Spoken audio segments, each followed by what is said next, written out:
Assalamualaikum warahmatullahi wabarakatuh. Perkenalkan, kami dari kelompok 2 akan membawakan sebuah drama teater dengan judul Putri Kemarau. Adapun pemain antara lain, saya sendiri Nurlani Samir sebagai narator. Dan saya Zulfikar sebagai raja di cerita Putri Kemarau. Saya Siananta sebagai Putri Kemarau. Saya Raja Panggilan sebagai rakyat satu. Putri sebagai rakyat 2. Saya Ali Hanifa sebagai rakyat 3. Saya Sulkan Langin berperan sebagai peramal satu. Saya Dede Berdiansyah berperan sebagai peramal 2 dan peramal sakti.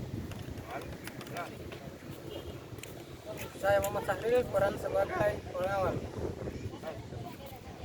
Dan di seberang Abdillah pengawal 2. Saya Zahra Aulia Putri berperan sebagai ibu dari Putri Kemarau. Saya Diam Pratri berperan sebagai raja. Saya Abdurrahman berperan sebagai peramal 3. Selamat menyaksikan. Dahulu kala di Sumatera Selatan ada seorang putri raja bernama Putri Jelitanya. Namun ia akrab dipanggil Putri Kemarau karena dilahirkan pada musim kemarau. Ia merupakan putri sematawayang sang raja. Ibunda sang putri baru saja wafat. Sebagai putri tunggal, ia sangat disayangi oleh ayahnya. Negeri yang dipimpin ayahnya makmur dan tentram. Suatu ketika negeri itu dilanda musim kemarau yang sangat panjang. Kau pernah melihat keadaan kerajaan beberapa bulan terakhir ini? Ya, negeri kita saat ini sangat menyedihkan, menyatakan memang belum kadang kurang air. Apakah sebaiknya kita menghadap kerajaan? Baiklah, ayo kita menghadapi raja. 3. Dalam perjalanan, mereka bertemu dengan rakyat yang lainnya. Rakyat tersebut ikut bergabung menuju istana untuk bertemu dengan raja. 3.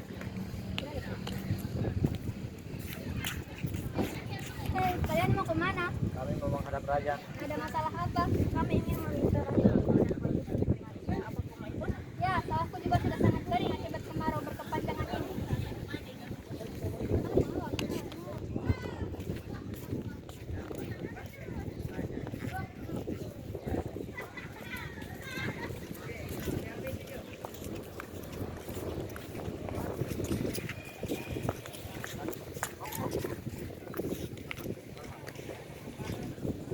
Wahai rakyatku, apa yang membuat kalian kemari? Baginda, akan kedatangan kami yang tiba-tiba ini. Maksud kedatangan kami ke sini, agar kita menjadi permasalahan dari kita ini. Ya, saya telah memikirkan hal tersebut. Siang ini, para peramal akan datang ke kerajaan ini untuk mengatasi masalah ini. Baiklah, kami akan menunggu kabar baik dari raja. Baiklah, kalian boleh pulang ke rumah kalian masing-masing. 3. Pada siang harinya, para peramal yang telah diundang oleh raja datang ke istana. 3.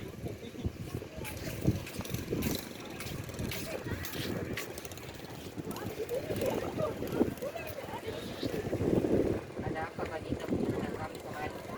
Saya mengundang kalian kemari untuk mengatasi masalah yang ada di sini. Laporan kami bagaimana? Saya tidak menemukan masalah jalan keluar dari masalah kita. Lantas siapa yang bisa mengatasi masalah ini? Maaf Baginda, saya sudah berusaha semaksimal mungkin. Baiklah, kalian boleh pulang ke rumah kalian masing-masing. Baiklah, kami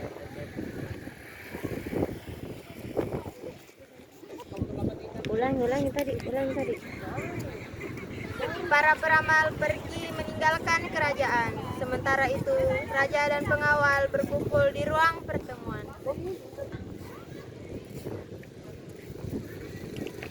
Bagaimana ini? Tidak ada yang bisa mengatasi masalah ini di negeri kita. Kasihan, semua rakyatku menderita akibat kemarau ini. Mohon maaf Baginda, saya mendengar kabar bahwa ada peramal yang sangat sakti. Dia tinggal di desa terpencil dan dia jauh dari kalian ini. Benarkah? Cepat siapkan kereta, aku akan pergi ke sana. Siap Baginda. 3. raja segera bersiap-siap untuk pergi menemui peramal yang dimaksud. Setelah itu, seluruh keluarga kerajaan berkumpul. 3. Putriku, ayah akan pergi ke desa terpencil untuk menemui peramal sakti. Untuk sementara waktu, ayah percayakan kerajaan ini padamu. Baiklah, ayah, kau bisa Baiklah, ayah pergi dulu. Raja segera berangkat dan meninggalkan kerajaan. Setelah beberapa lama, raja pun tiba di kediaman peramal yang dituju. 3.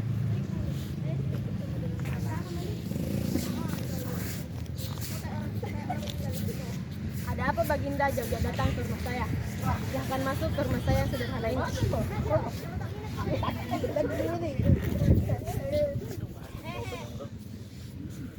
Ada apa Baginda datang ke rumah saya? Saya datang ke sini untuk memohon untuk kepada peramal untuk mengatasi yang ada di negeri itu. Bang.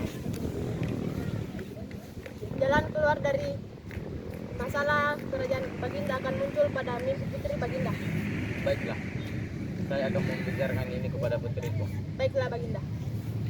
Sang raja pun meninggalkan rumah peramal. Setelah sampai di kerajaannya, raja kemudian menemui putrinya. 3. Putriku, ayah telah bertemu dengan peramal tersebut. Katanya, jalan keluar mengenai masalah ini akan keluar dari mimpimu. Apa kau telah bermimpi tentang hal tersebut? Belum ayah, tapi alangkah baiknya jika kita menyerahkan masalah ini kepada Tuhan. Benar juga apa yang kau katakan, wahai putriku. Perkataanmu itu membuat ayah menjadi sadar. Maafkan ayah, putriku. Kemudian sang putri tertidur di kamar pribadinya. Saat itu putri bermimpi bertemu dengan ibunya. 3. Wahai putriku, kesulitan yang dialami negeri ini akan berakhir jika ada seorang gadis yang mau merelakan dirinya dengan menceburkan diri ke laut. 3. Putri segera terbangun dari tidurnya. Raja juga masuk ke dalam kamar putri kemarau untuk menenangkannya. 3. Ada apa, putriku? Ayah, aku telah bermimpi. Aku bertemu ibu. Ibu bilang kesulitan negeri ini akan berakhir jika ada seorang gadis yang mau menceburkan dirinya ke laut. Jika memang begitu, besok kita akan mengumpulkan rakyat untuk memberitahukan masalah ini. Keesokan harinya, raja kemudian menepati ucapannya. Raja mengumpulkan rakyatnya dan bertanya, siapa yang mau mengorbankan sesuai dengan mimpi yang dialami oleh putri? 3. Wahai rakyatku, siapakah yang mau dari diri kalian untuk menjalankan amanah tersebut? Maaf bila saya lancang, tapi saya rela mengorbankan jiwa saya demi. Jangan, putriku. Engkaulah satu-satunya wanita yang akan mewarisi harta tahta kerajaan ini. Tidak apa-apa ya, aku rela jadi korban daripada seluruh. Jika memang begitu, sebentar malam kita akan pergi ke tepi lautan untuk menjalankan amanah ini. 3. Saat waktunya tiba, raja, putri, serta rakyat sudah berada di tepi jurang. Putriku, apakah kau yakin akan melakukan semua ini? Aku sangat yakin ayah. Dan aku akan berjanji memaafkan semua kesalahan.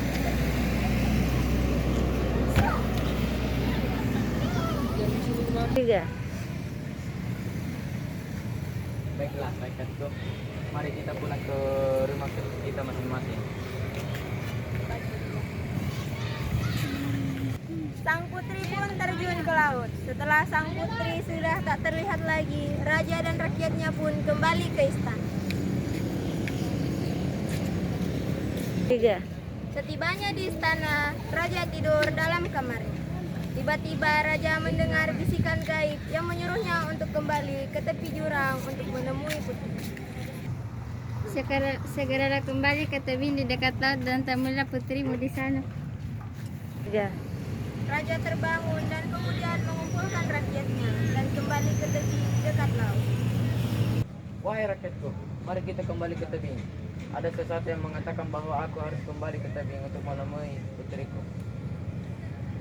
Baik. Raja dan rakyat menuju ke tebing di dekat laut. Mereka berpencar mencari sang putri dan pengawal berhasil menemukan.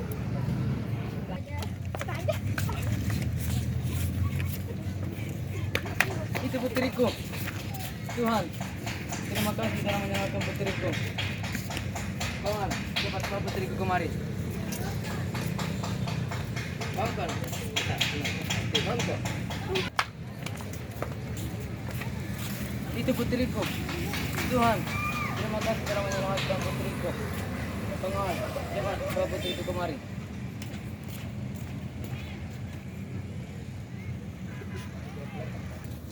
Raja pun memerintahkan pengawal untuk menjemput putrinya dan membawanya ke istana. Beberapa tahun kemudian, raja menyerahkan kekuasaan pada putrinya. Sejak saat itu, Putri Kemarau menjadi ratu di negeri tersebut. Ia memerintah dengan arif dan bijaksana, sehingga rakyatnya hidup makmur dan tentram. Demikianlah, terima kasih atas ulang. Tiga. Demikianlah teater dari kami dengan judul Putri Kemarau.